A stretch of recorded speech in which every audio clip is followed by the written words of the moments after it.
Testing, testing.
Hello, hello. I apologize about the delayed start. I hope everybody's doing quite okay. I hope I can stay for the entire hour because this week my voice was going. It was one of those weeks, but we'll see what happens. Just trying to adjust. What was that?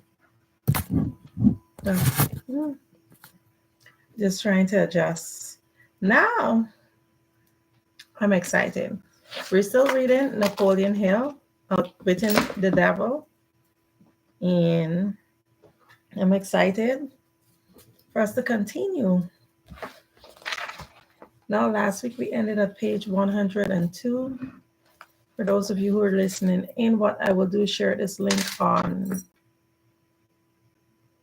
That's what I can do. I was trying to figure it out. So just bear with me while I share it. I was trying to figure out how I'm going to share it, and I spent the last 10 minutes trying to figure out how I'm going to share it. Now that makes sense. Share it to the group.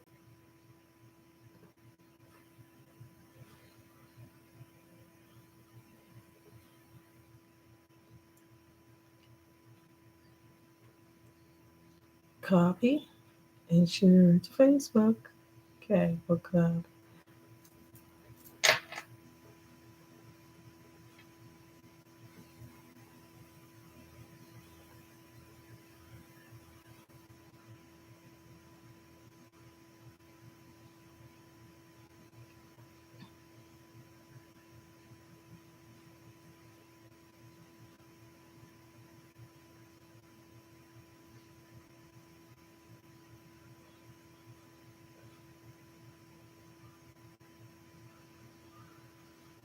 Okay, now that I've officially posted after almost 10 minutes of trying to figure it out, here we go. So we finished last week at page 102, and we will continue now. It says, wherever anyone stops to feed his vanity on flattery, I move in and begin to build another drifter. Non drifters are not easily flattered. I inspire people to use flattery in every human relationship where its use is possible because those who are influenced by it becomes easy victims of the drifting habit. Now, I'm going to read the author's note. It says the devil, flattery is the chief bait through which men seduce women. Question. Now, for those of you who have not read Outwitting the Devil, first of all, this is my first time I'm streaming live from YouTube. For those of you who are listening in from Clubhouse, you've been with me week after week. For those of you who have been in our Facebook group, I will put a link to the Facebook group in the YouTube description so that you guys can have access to join the group on Facebook, and you can see all the previous recordings for the past few weeks if you want to catch up with us. This here is actually right now what is transpiring. It's a conversation between the devil and Napoleon Hill. So he is interviewing the devil. Question. Can you control anyone who is amenable to flattery? Answer. Very easily. As I have told you, flattery is of major importance in alluring people into the habit of drifting. Question. At what age are people most susceptible to flattery? Answer. Age has nothing to do with one's susceptibility to flattery. People respond to it in one way or the other, from the time they become conscious of their own existence until they die. Question. Through what motive can women be easily flattered? Answer. Their vanity. Tell a woman she's pretty or that she wears clothes well. Question. What motive is most effective in harpooning men? Answer. Egotism with a capital E. Tell a man he has a strong Herculean body or that he is a great business tycoon, and he will purr like a cat and smile like a opossum. After that, you know what happens. Question: are all men like that? Answer: oh no. 2 out of every 100 have their egotism so thoroughly under control that even an expert flatterer couldn't get under their skin with a double edged butcher knife. Question: how does a cunning woman apply her art of flattery in attracting men? Answer: great heavens, man, do I have to draw a picture of her method for you? Have you no imagination? Question: oh, yes, I have imagination enough, Your Majesty. But I am thinking of the poor dupes of the world who needs to understand the exact technique with which they may be flattered into the habit of drifting. Go on and tell us how a woman can harpoon rich and presumably smart men. This is a devilish trick to play on a woman. But since you demand the information I'm helpless to withhold, women influence men through a technique consisting, first of, ability to inject soft, cooing baby tones into their voices, and second, by closing their eyes in a half closed position, which registers hypnotism in connection with the flattery of men. Here's a note from the author. I'm sure that there are few women agitated by this. In fact, I was at first. Roll your eyes and keep going. There is truth here. Question: is that all there is to the business of flattery? Answer: no. That is only the technique. Then comes the motive a woman uses as a lure. The type of woman you perhaps have in mind never sells a man herself or anything she can give him.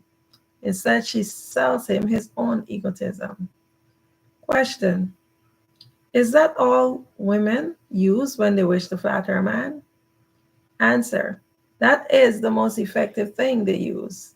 It works when sex appeal fails.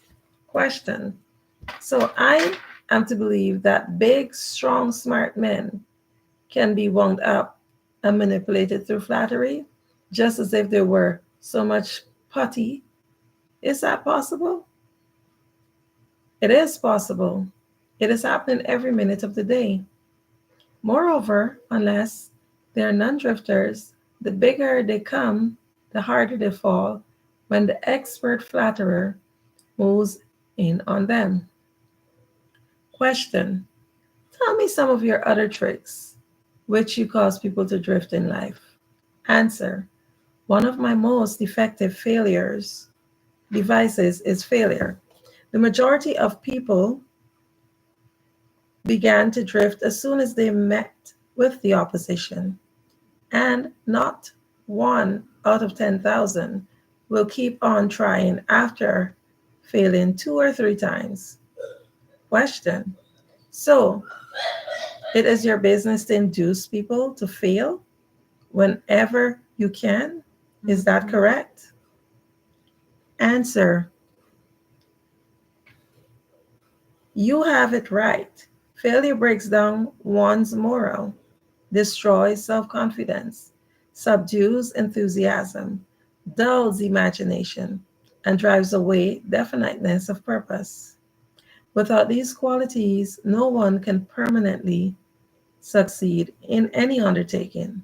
The world has produced thousands of inventors with ability superior to that of the late Thomas A. Edison, but these men have never been heard of.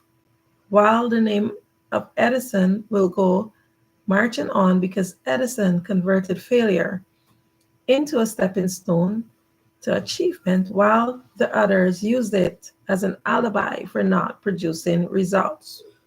Question: Is the capacity to surmount failure without being discouraged one of Henry Ford's chief assets? Answer: yes. And this same quality is the chief asset of every man who attains outstanding success in any calling. Authors note: the capacity to surmount failure without being discouraged is the chief asset of every man who attains outstanding success in any calling. In the book, 3 Feet from Gold, my co author and I interviewed more than 35 of today's top leaders, not about their success, but about their toughest moments and how they persevered to achieve great success. For example, Julie Crone, the first woman ever inducted into the Thoroughbred Hall of Fame with 3,704 victories under her reigns, described her struggles at the beginning of her career as a jockey. Many of the horse owners simply would not hire a woman jockey. She said her motto of perseverance was, "Keep showing up." She said, "I discovered if I showed up every day and did my best, eventually they put me on a horse just to get rid of me. The rest is history." Julie was named as one of the toughest athletes of all times by the USA Today. Question: that statement covers lots of territory, Your Majesty. Your Majesty, do you not wish to modify it or tone it down a bit for the sake of accuracy? Answer: no modification is necessary because the calm is none too broad. Such accuracy into the lives of men and women who achieve enduring success, and you will find without exception that their success has been in exact proportion to the extent that they surmounted failure. The life of every successful person loudly acclaims that. Very every true philosopher knows every failure brings with it the seed of an equivalent success. But the seed will not germinate and grow under the influence of a drifter. It springs to life only when in the hands of one who recognizes that most failures are only temporary defeat, and one who never, under any circumstances, accepts defeat as an excuse for drifting. Question: if I understand correctly, you claim there is virtue in failure? That doesn't seem reasonable. Why would you try to induce people to fail if there's virtue in failure? Answer: there is no inconsistency in my claims. The appearance of inconsistency is due to your lack of understanding. Failure is virtue only when it does not lead one to quit trying and begin drifting. I induce as many people as I can to fail as often as possible for the reason that one out of every 10,000 will keep on trying after failing over two, three times. I am not concerned about the few who convert failures into stepping stone because they belong to my opposition anyway. They are the non-drifters, and therefore they are beyond my reach. Question: your explanation clears up the matter. Now go ahead and tell some of your other tricks which you allure people into drifting. Here's a note from the author. Edison converted failure into a stepping stone to achievement, while the others used it as an alibi for not producing results. How are you dealing with failure in your life? So just let's stop a minute because this is a handful. So just a little recap. The drifters are the people who don't seem to have a definiteness of purpose in their life, a definite plan with definite action. And those are the people that the devil loves because they can easily be distracted from the things that they have to do. Now let's continue.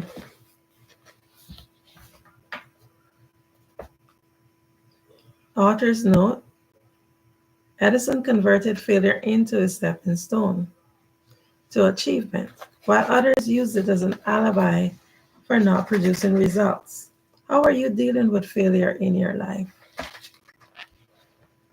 How are you dealing with failure in your life? You know that each and every one of us, we find ourselves in challenges at one time or the other. So it's important to know that when we get up and keep persevering and do not sit down and play possum, play defeat, what we're doing is actually agitating the devil because he's annoyed by us. We will be considered the non-drifters. Now let's continue. We're on page 107. Question. Your explanation clears up the matter. Now go ahead and tell me some of the scope of your other tricks with which you allure people into drifting. Answer. One of my most effective tricks is known as propaganda. This is the instrument of greatest value to me in setting people to murdering one another under the guise of war. The cleverness of this trick consists mainly of the subtlety with which I use. I mix propaganda with the news of the world.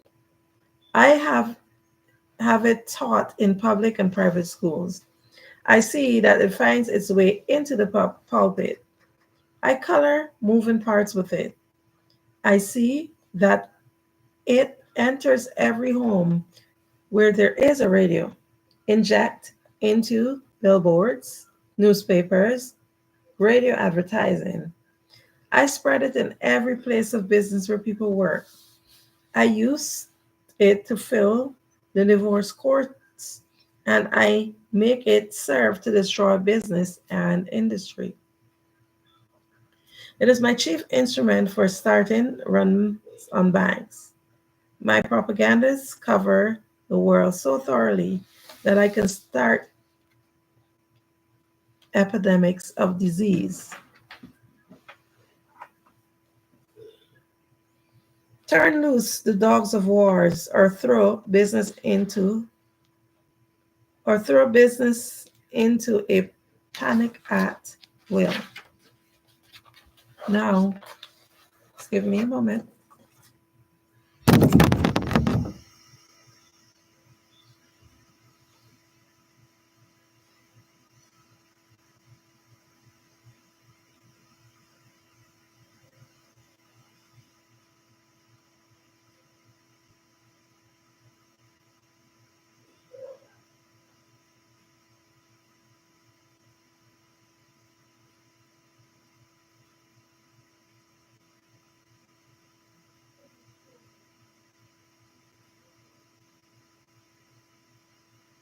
Okay, now I just wanted to rest my voice for a minute because it's been going in and out.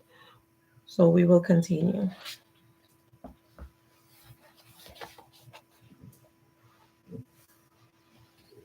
Question.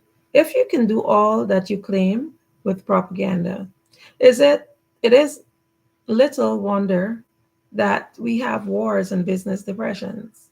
Give a simple description of what you mean by the term propaganda. What is it and how does it work? I wish to know particularly how you cause people to drift through the use of this devilish device. Answer. A propaganda is a device, plan, or method by which people can be influenced without knowing that they are being influenced or the source of the influence. Propaganda is used in business for the purpose of discouraging competition. Employers use it to gain advantage over their employees. The employees retaliate by using it to gain advantage over their employers. The employers, in fact, it is used so universally and through such a smooth and beautiful streamline technique that it looks harmless even when detected. Question. I suppose some of your boys are now engaged in preparing the minds of the American people to drift into some form of dictatorship. Tell me, how did they work? Answer: yes. Millions of my boys are preparing Americans to become Hitlerized.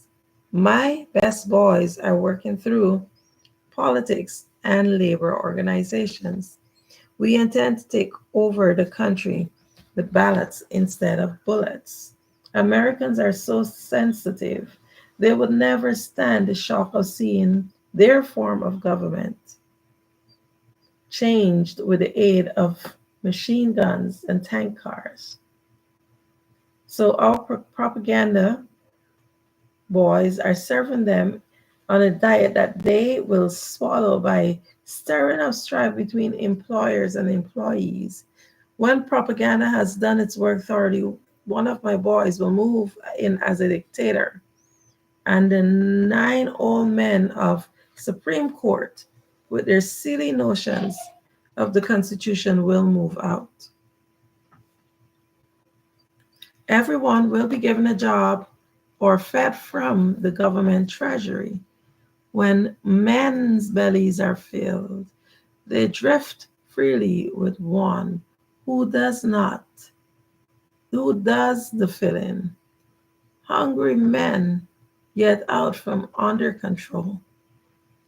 Okay, so now we're going to read the author's note. It says in 1938, one of the devil's tools for Hitlerizing America was turning the government against business and industry and feeding the people from the government treasury. Is that still the case today? Is the devil succeeding?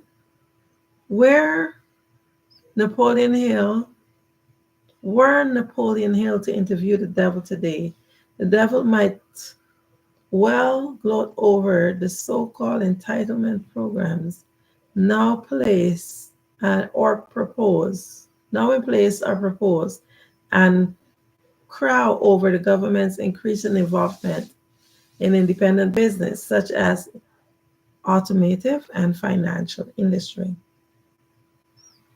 Question: what I have often wondered who invented a clever trick which is called propaganda. From what you tell me of its source and I nature understand why I understand it so that it is so deadly. Only one, my voice is going. Oh my goodness. Just please bear with me. One moment.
Propaganda is any device, plan, or method by which people can be influenced without knowing that they are being influenced or the source of the influence. Propaganda is used in business for the purpose of discouraging competition. Employees use it to gain advantage over their employees. Employers use it to gain advantage over their employees. In fact, it is used so universally and through such a smooth method and beautiful streamlined technique that it looks harmless even when it is detected. Question: suppose some of your boys are now engaged in preparing the minds of the American people to drift in some form of dictatorship. Tell me how they work. Answer: yes. Millions of my boys are preparing Americans to become Hitlerized. My best boys are working through politics, labor organizations. We intend to take over the country with ballots instead of bullets. Americans are so sensitive, they would never stand the shock of seeing their form of government changed with the aid of machine guns and tank cars. So, our propaganda boys are serving them on a diet they will swallow by stirring up strife between employers and employees and turning the government against business and industry. When propaganda has done its work thoroughly, one of my boys will move in as a dictator, and the nine old men with your Supreme Court, on your Supreme Court, with their silly notions of the Constitution, will move out. Everyone will be given a job or fed from the government's treasury. While men bellies are filled, they drift freely with one who does the filling. Hungry men get out from under control. Author's note: in 1938, one of the devil's tools for Hitlerizing America was the turning the government against the business and industry and feeding the populace from the government treasury. Is that still the cause today? Is that still the case today? Is the devil succeeding?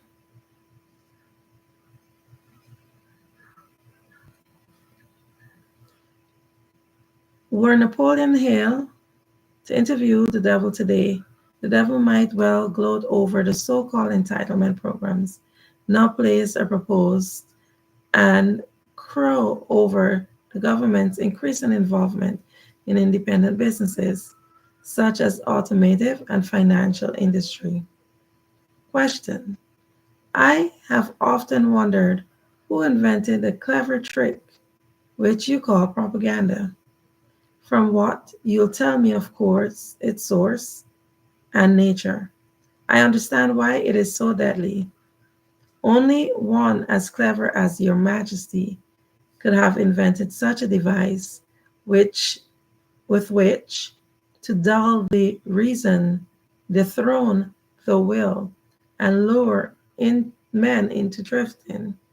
Why do you not use your powerful propaganda to gain control of your victims instead of subduing them through fear and annihilating them through warfare? Answer: what is fear of the devil except propaganda?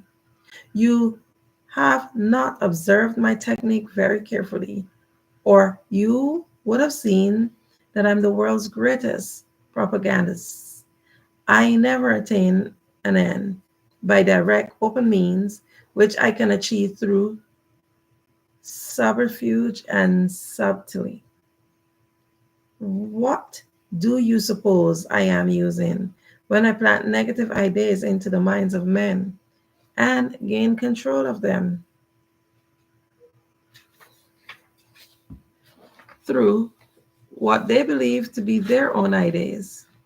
What would you call that except the cleverest of all forms of propaganda?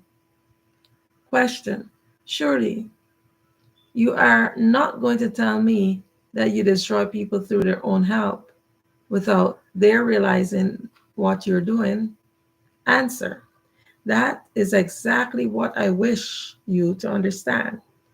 Moreover, I will show you exactly how the trick is performed. Question. Now, we are getting somewhere. Exactly how do you convert human beings into propagandists and lure them into self imprisonment? Give me the story with all of its lurid details. This is the most important part of your confession, and I'm consumed with eagerness to gain control of your secret.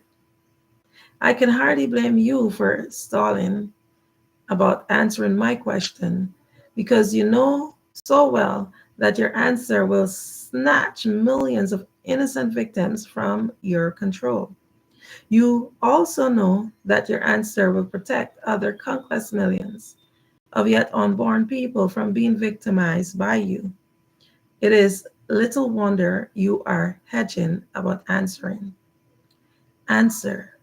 Your deductions are correct. This part of my confession will do me more damage than all the remainder of it. Question. Stating your headache in a better way. This part of your confession will save more millions of people from your control than all of the remainder of it. Answer. All I can say is that you have made me in a hell of a situation. Question. Now, you shall know how the millions of your victims fell. Let's have it. Answer.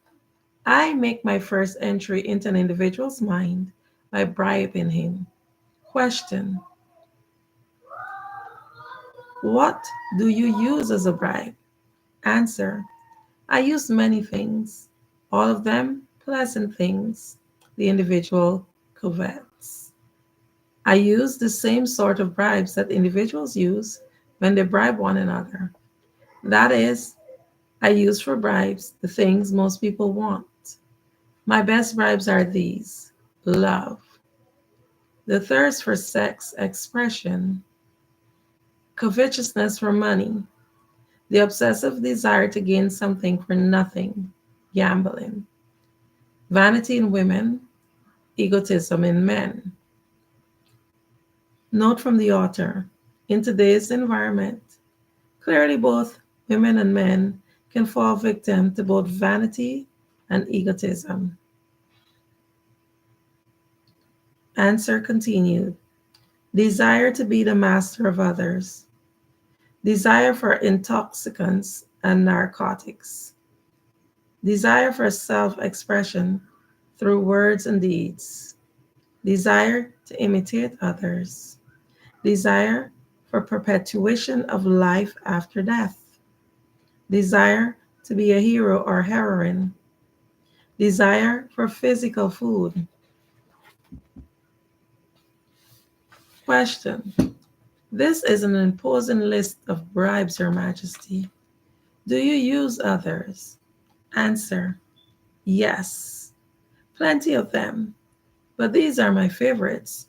Through some combination of them, I can enter the mind of any human being at all, at will, from any age from birth until death. Question. You mean that these bribes are the keys in which you can silently unlock the door to the mind of you choose? Answer. That is exactly what I mean, and I can do it too. Question. What happens when you enter the mind of a person who's not yet in the habit of drifting, but belongs with the 98% class as a potential drifter? Answer. I go to work immediately to occupy as much of that person's mind as I can master. Guys, my voice keep going.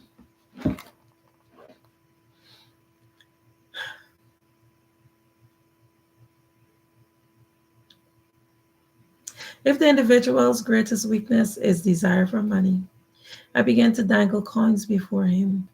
Figuratively speaking, I intensify his desire and induce him to go after money. Then, when he gets near it, I snatch it away from him.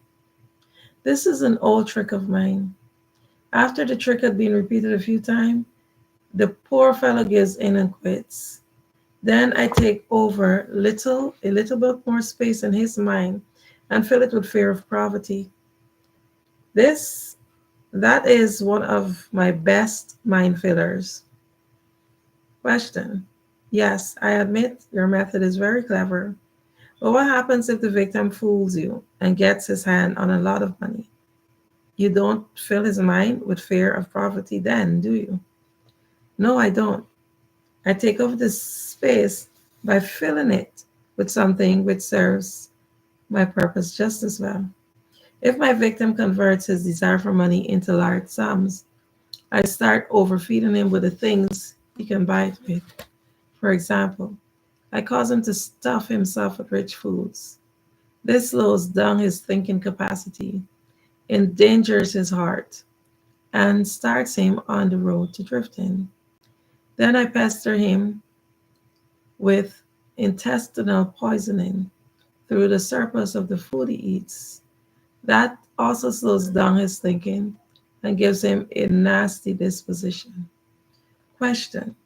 If the victim is not a glutton, what other follies can you induce him to pick up that lead to drifting? If the victim is a male, I can usually snare him through his sex appetite.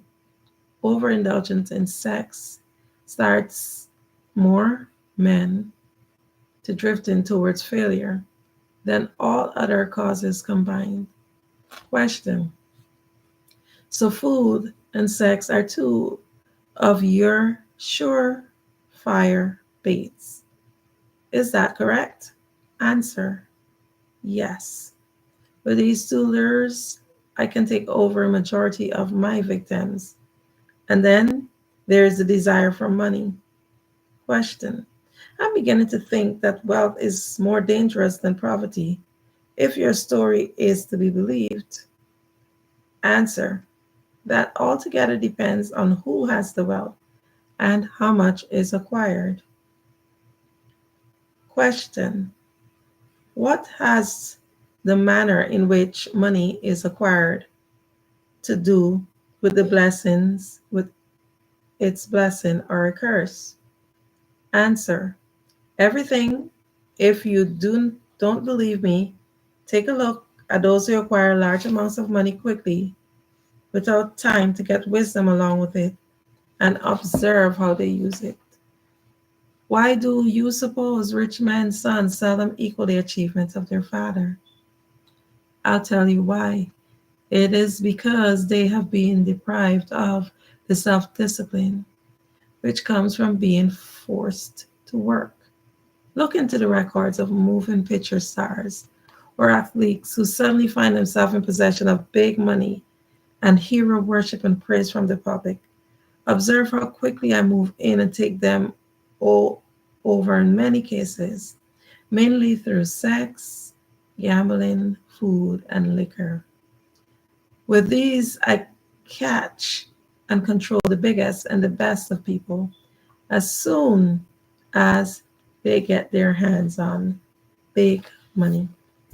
Now, it's 7:31, 7:32. This is it for today. We're reading Outwitting the Devil. We just finished at page 114. Hopefully, next week I am much better and my voice is healed and it's not going in and out, and we can read and chat more on it.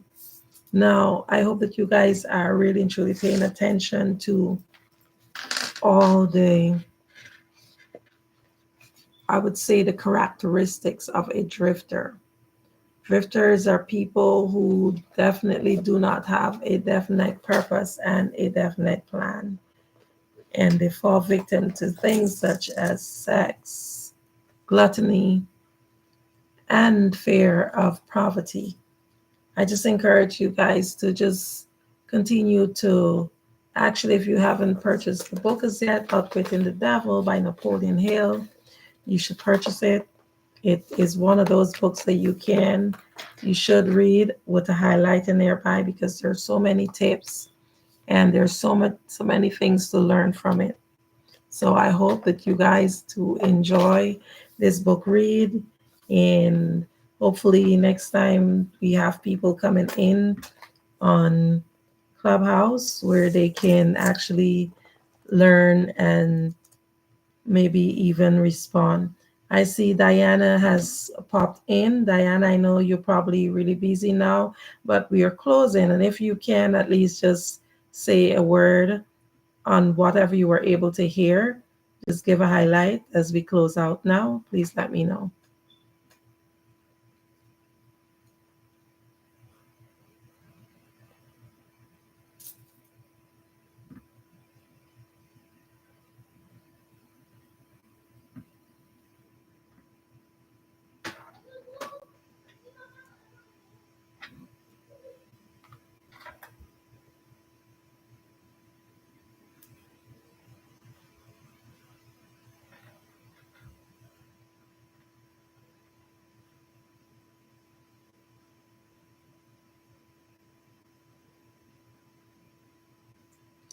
Okay.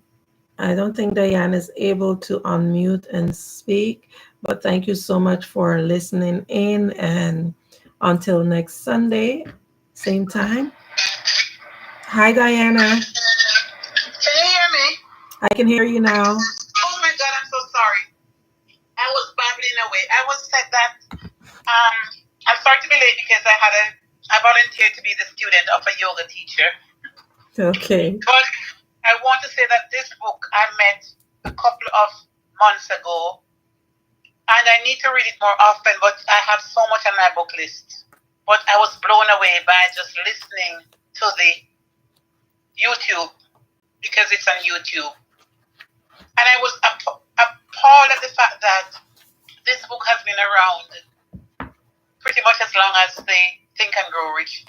But the author was so afraid of society and what it would have done for him in a negative sense, because it was also predicted that if he was to publish this book, then those people who bought thousands, hundreds of Think and Grow Rich would not have bought it. So I guess he was wise in a sense. Oh, yes. I love this book. I wish I had time, all the time, to listen in to Andrea and this book and give my feedback. But I can tell you one thing.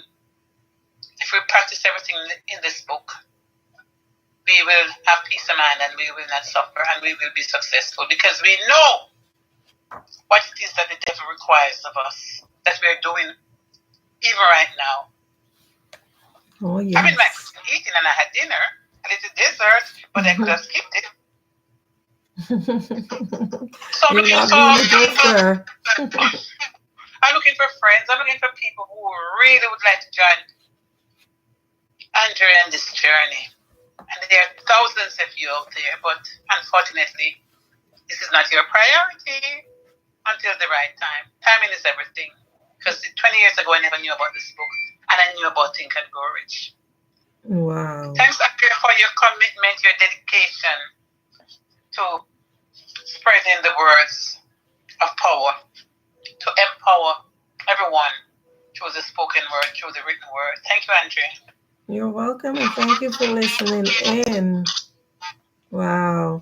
So definitely as we close, we're just going to remember that some of the things that the devil love, what he considered drifters, is people who how he bribes them through love, the thirst for sex, covetousness for money, the obsessive desire to gain something for nothing, vanity in women, egotism in men, desire to be the master of others, which is control, big thing, desire for intoxicants and narcotics, desire for self expression through words and deeds, desire to imitate others, desire for perpetuation of life after death, desire to be a hero or heroine, desire for physical food, and these are just some.